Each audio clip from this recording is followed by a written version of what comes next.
સાવલી ડીસરમાં તાલુકા સહિત આજુબાજુના ગ્રામ્ય વિસ્તારોમાં કમોસમી વરસાદ ખાબકતા ખેડૂતોને ભારે નુકસાન વેઠવાનો વારો આવ્યો છે।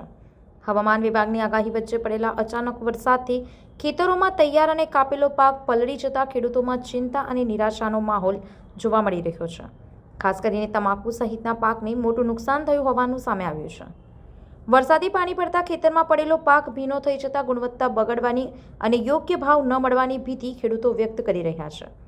કુદરતી આફત સામે લાચાર બનેલા ખેડૂતોએ સરકાર પાસે તાત્કાલિક સર્વે કરી વળતર ચૂકવવાની માંગ ઉઠાવી છે।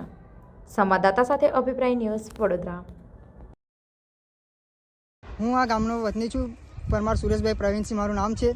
આ જ્યારે વરસાદ કમોસમી આવ્યો હતો કારણ અમારે તમાકુ ખંખેરવાનો ટાઈમ હતો તે ઘડીએ હવે ખેતરમાં હતા તમાકુ પલળી ગયું હતું બધું।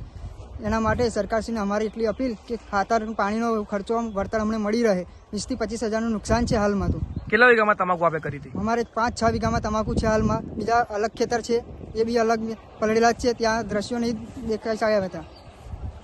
મારું નામ ચિરાગ ચાવડા છે। હું ડુંગરીપુરા ગામમાં રહું છું અને હવામાન વિભાગે જે આગાહી કરી હતી એનાથી મારે ભારે નુકસાન થયું છે।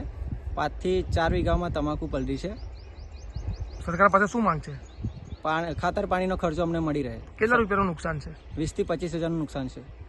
વધુ સમાચાર જોવા માટે અમારી YouTube ચેનલને સબસ્ક્રાઇબ કરો અને જોડાયેલા રહો ફેસબુક, ઇન્સ્ટાગ્રામ અને ટ્વિટર પર।